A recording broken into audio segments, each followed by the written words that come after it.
Meron ba kayong behind the scene kwento na masya-share na talagang hindi niyo makalimutan while shooting the film? Baka mamaya si Christine merong moment na tawang-tawa kay Empoy or si Empoy may nagulat na discovery from Christine. Sabi ko sa inyo eh, ako lang talaga excited dito Dali lang. May marami nga. Sa sobrang dami, nakalimutan ko nga lahat halos. Sige. Hindi, madami kasi. Siguro medyo nag-highlight, yung highlight sa akin yung sa swimming pool.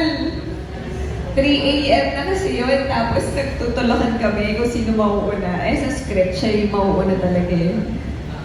Totoo naman, totoo. Tingnan mo, hindi niya alam. Hindi. Alas 3 na madaling araw, di ba? Sinabi ko yun. Yun nga.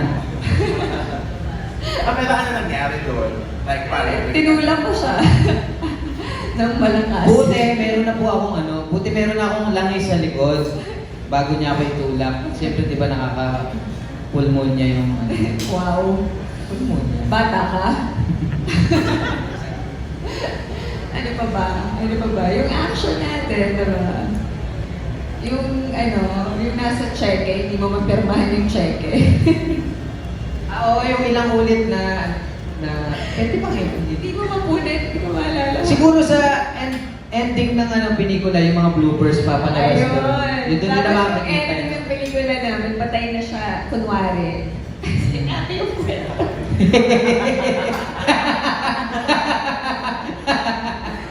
Wait.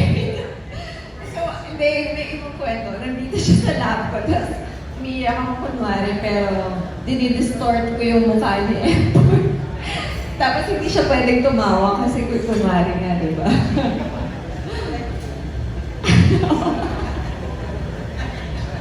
Sorry.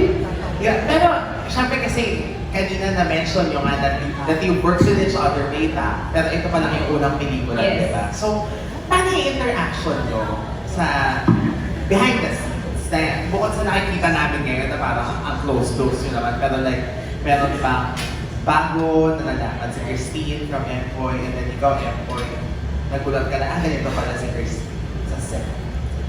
Nagulat ako si Empoy, napaka-prim and proper sa set. What's prim and proper? Iba kasi mga language kasi ni minsan alam mo yung out of this world, di ko na naiintindihan. Minsan, talagang, kayo, seryoso yan sa set. Nagpapasa kasi ako ng books. Kasi mahilig ako sa Kaya books. nagpapatawa sa set, seryoso yan. Kagalang-galang. Yun yung na-amaze ako kay Empoy. Si Empoy naman.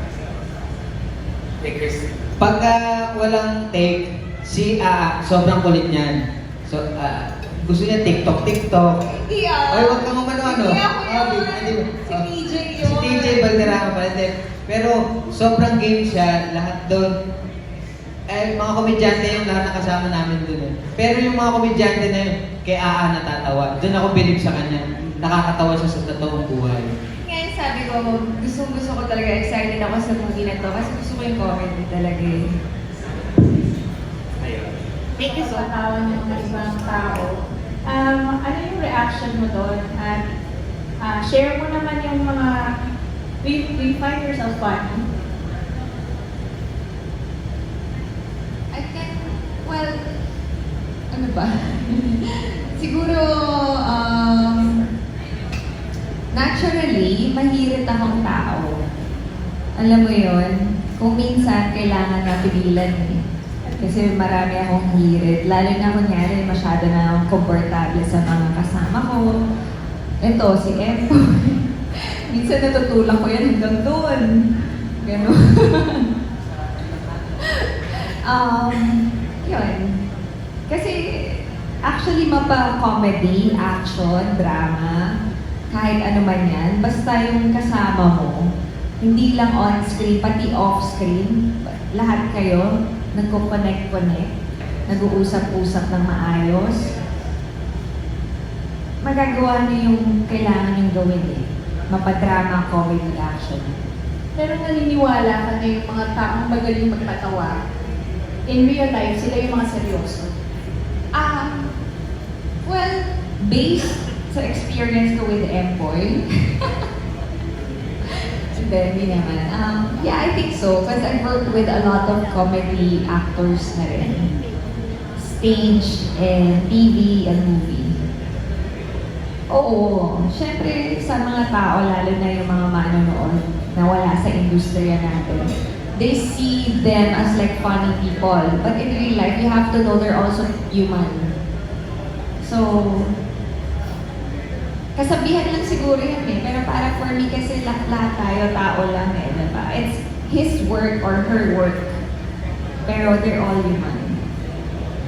Thank you. And for Empoy, can you share yung mga instances na napatawa ka ni Aa? Ano yung mga talagang sa kanya, para sa'yo, sobrang nakakatawa siya? Ano po, slapstick to me sa totoong buhay. Pero I feel much better pag gano'n. Much better. Then, yung niya sa sobrang saya niya, akala niya everyday birthday niya eh.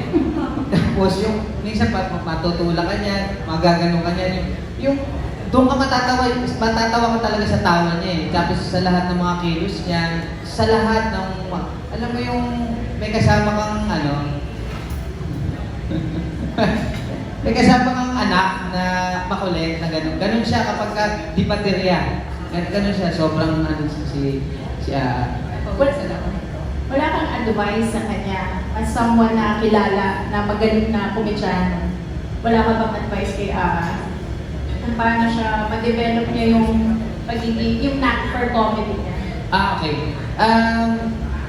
Siguro kung may advice ako sa kanya, huwag siyang manood ng mga comedy o huwag siyang manood ng mga nakakatawa kasi yung buong pagkatawa niya nakakatawa na eh. Organic siya para sa akin kasi hindi niya kailangang gumaya sa iba. Wow. Meron siyang sariling portray. Dadalhin ko yan sa buong buhay ko. Portray. Maraming salamat. Thank you and congratulations.